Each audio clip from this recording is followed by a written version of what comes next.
Xanthism is an interesting philosophy for Inquisitors. It's a radical one, and it spawned several other philosophies which are more frightening. But before we delve into it, let's look at the man who practically gave this philosophy its name, and that's Inquisitor Lord Zaranchek Xanthus. Now you have to understand that Xanthus was one of Malcador's chosen, the first of the Inquisitors in fact, so that is quite a great honor. When Malcador went to go on the Golden Throne, he telepathically passed on key information to his chosen. One of that information was the Terminus, or as we know it in 40k, the Terminus Decree, the invention of Basilio Fo, the anti-Astartes weapon. In a weird twist of fate, Ardiork Xanthus thought that this is a weapon that should be wielded by the Chosen, as opposed to the Custodes.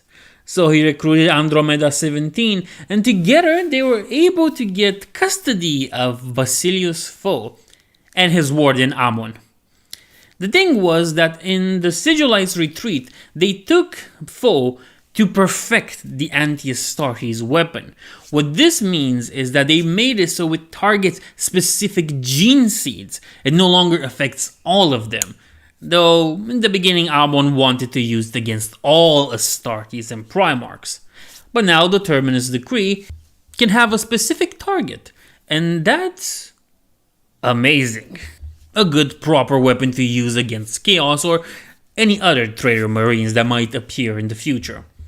The problem is that Fo had his own ambitions, and while watching over Fo, Xanthus was attacked by the lunar scientist, and he was grievously wounded. Now Fo would meet his end, but before that, Fo was able to clone Xanthus and inhabit his body. At the end of the death, we see him burning not only Xanthus' files, but his body too. And so, this fake Xanthus began to collect Malcador's research. That might be dangerous, so we skip towards the 32nd millennium and Inquisitor Lord Xanthus is executed as a heretic. Now why is that? Why would Basilio Fo be executed as a heretic? I guess Games Workshop didn't plan for Fo to be the real Xantu, but that's because Xantu and the followers of his philosophy advocate for the use of warp-based weaponry, such as demon-possessed swords, demon hosts, and generally turning the power of chaos against itself. Now that's quite an admirable goal when you think about it, and they pretty much consider it to be true. Their ultimate plan is for the Xanthites to harness the power of chaos for mankind. They pretty much renounce the idea of defeating chaos. There's no way to do it. But they still think that chaos is merely a reflection of humanity itself. And they think that those energies and powers created by chaos can be turned back for the benefit of humanity. Much in the same way the warp is used to travel by the Imperium. While they want to use the powers of chaos against itself, they do not advocate for giving in to chaos. Which, let's be honest, at this point, it's a very thin line between one and the other. Still, they think they can use the powers of chaos and tame it to the benefit of mankind. Because of that, these Inquisitors investigate all aspects of the warping chaos, imbuing its power into themselves sometimes, whenever possible, which doesn't have the proper effects that you'd think it would have. And they will use chaos artifacts, demon weapons, dark lore, and other heretical items and knowledge to combat incursions of chaos, heretics, and aliens. We'll get to it a little bit later on. But let's remember, this is a very radical idea for Inquisitors, and it's not bordering on the realm of heresy, it is pure heresy. To the point where some Xanthites have been known to establish their own chaos cults, so they can use the sect to unravel ancient mysteries and lore. You can pretty much consider it full-blown heresy, much like their extreme cousins, the Horusians. But we won't get into those now.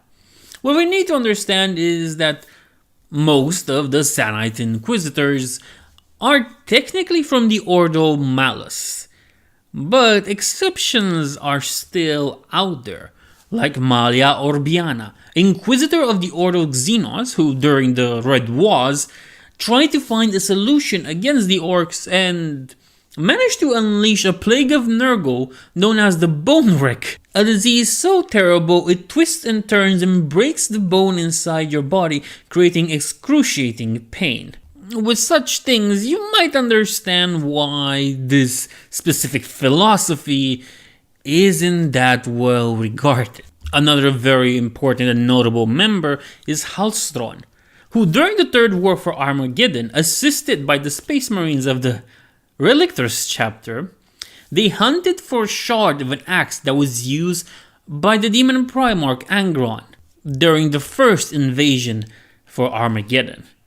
Now they scoured the equatorial jungles of the planet for a chaos monument known as Angron's Monolith. And they were quite successful in finding and recovering the shard despite coming under attack by feral orcs. Well, that's one case where it didn't end up badly.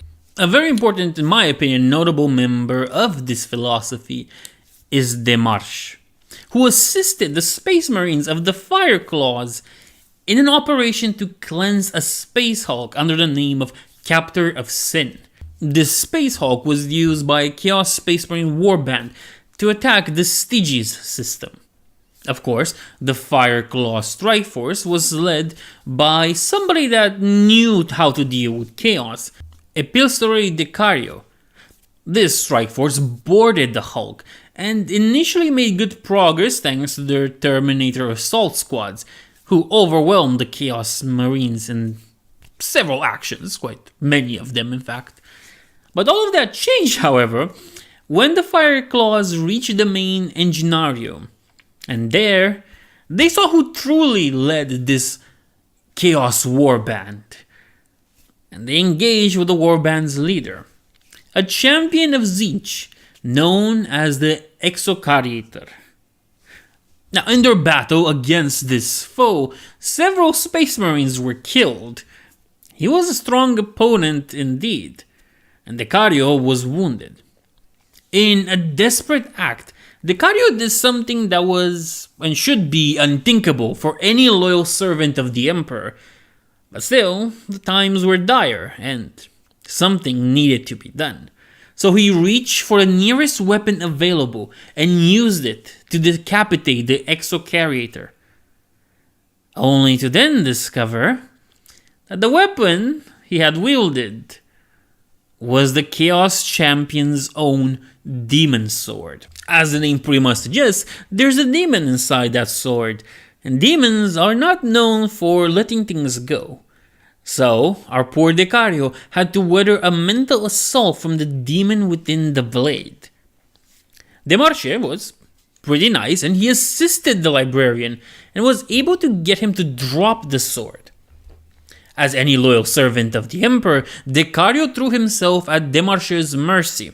This was an unthinkable act, and the possibility of getting corrupted by chaos in such a way, damnable and unhonorable. So of course he did the best thing by asking for the Emperor's mercy. Only for the Inquisitor to reveal that he was a Xanthite, a follower of the radical philosophy that wanted to use chaos against itself. So he kinda enjoyed, I guess, that sight. Demarche proceeded to absolve Decario of any sin, because in his eyes, defeating the Exocariator was just the Emperor's will.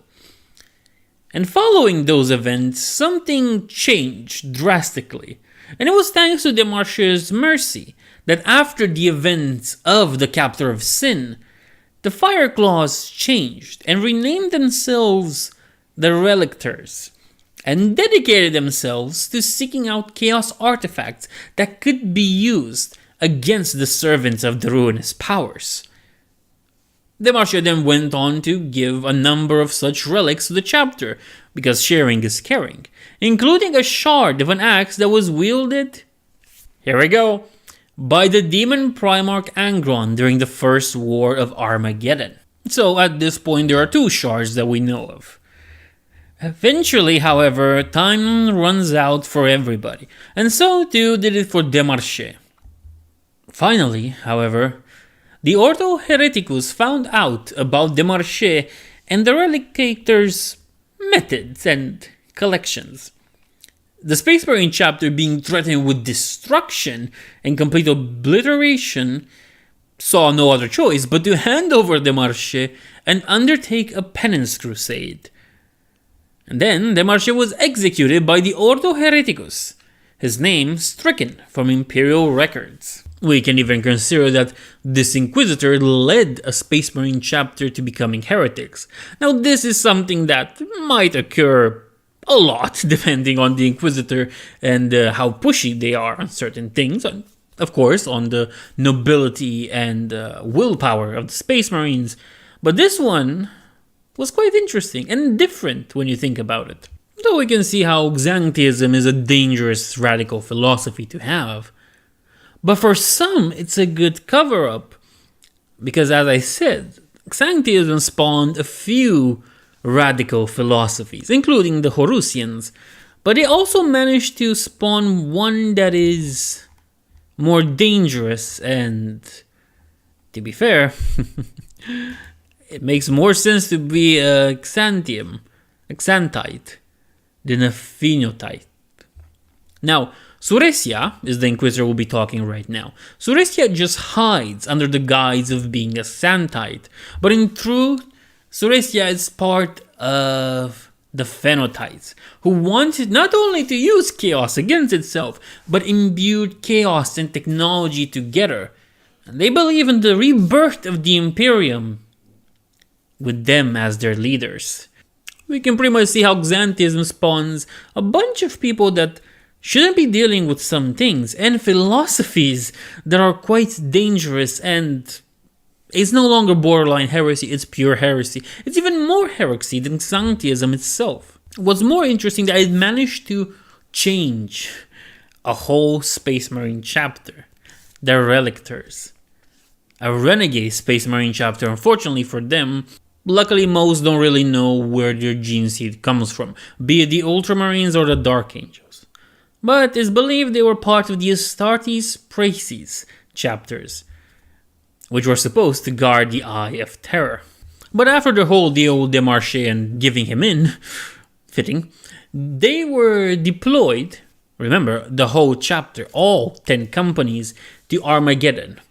And instead of, aiding where they should be and responding to urgent assistance requests, the Relicators largely pursue their own goals in the campaign. And here we go, back to the part with Halstron, trying to find another shard of Angron's axe.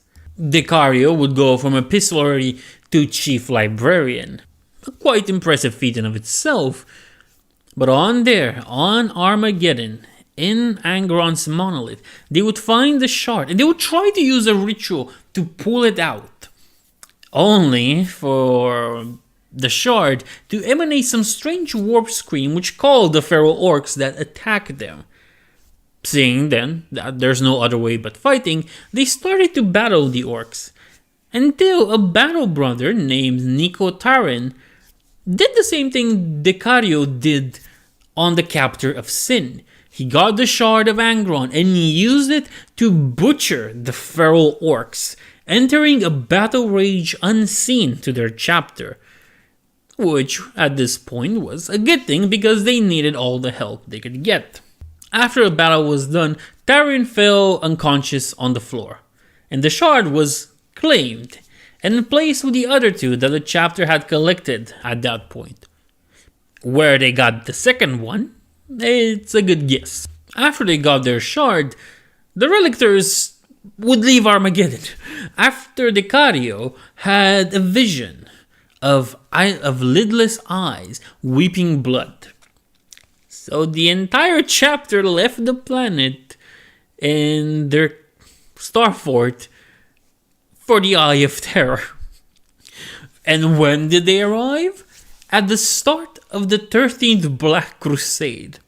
The Relictors elected to operate independently of other Imperial forces, which meant they didn't listen to commands, and so they clashed with Logan Grimnar on multiple occasions before the Grave Wolf just refused to communicate with him. Which, granted, most people would do. During this time, the Relictors are known to have fought against the World Bearers and the Night Lords, which is impressive.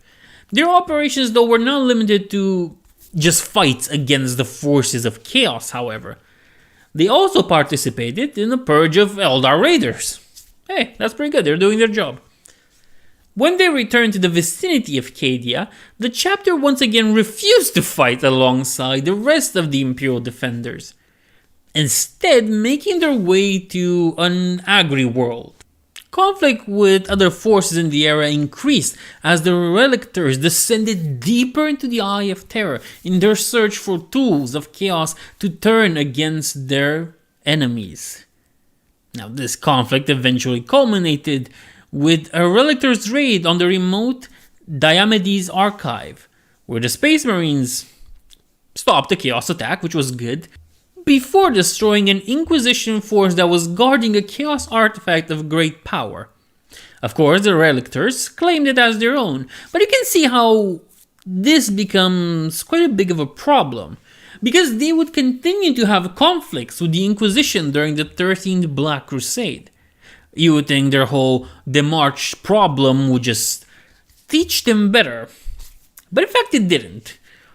Thanks to their continued conflicts with the Inquisition during the 13th Black Crusade, this resulted in them being declared excommunicate traitores, and were all but destroyed by the Grey Knights under the command of Inquisitor Cyro. Only a few hundred are known to remain, and even that's suspected to be less. What's worrying is the fact that it's suspected that these few survivors have fled to the relative safety of the Eye of Terror. Now, currently, we don't know whether these survivors have thrown in with chaos or they continue their desperate struggle to turn the dark arts and dark powers against chaos itself for the good of humanity. But it's clear that their saga will not be the same as the Soul Drinkers. And so we go back to Xanthism, this philosophy that spawned such radical ideas, a disease, and the destruction of a whole chapter. Technically, the idea isn't that bad to use the enemy's weapons against them. The problem is that the enemy's weapons corrupt and utterly destroy you. Now, of course, Xanthites don't really give in to chaos. Their philosophy says that you must resist it, but use it. As I've mentioned before, it's a very thin line between touching chaos and being corrupted, and it's a thin line that always gets crossed. I'm not even sure if there are a few times when it doesn't, to be honest. There might be, especially if we look at a chapter like The Exorcist and how their Space Marines get possessed by demons, and then, of course, they get exorcised out of them, and hopefully the Battle Brother is in fit condition to fight. And yet we must understand that the Xanthites are dangerous, much like all radical philosophies that want to use chaos against itself in such a way, or other dangerous ideas like the Horusians, or the Fanonites, or whatever their name is. You have to understand this is dangerous, especially in a universe where evil can have real manifestations that can murder you, or make you murder everybody else around you. And seeing how this philosophy ends with death and destruction, it would be wise for any would-be inquisitor, anybody looking for a new philosophy to follow, to go for the more Puritan approaches, rather than this radical one who has damned the whole chapter and many, many lives. But nevertheless, it will continue to exist in one way or another. And if you liked what I did today, please consider liking, commenting and subscribing. It's always useful for this channel. Arrivederci.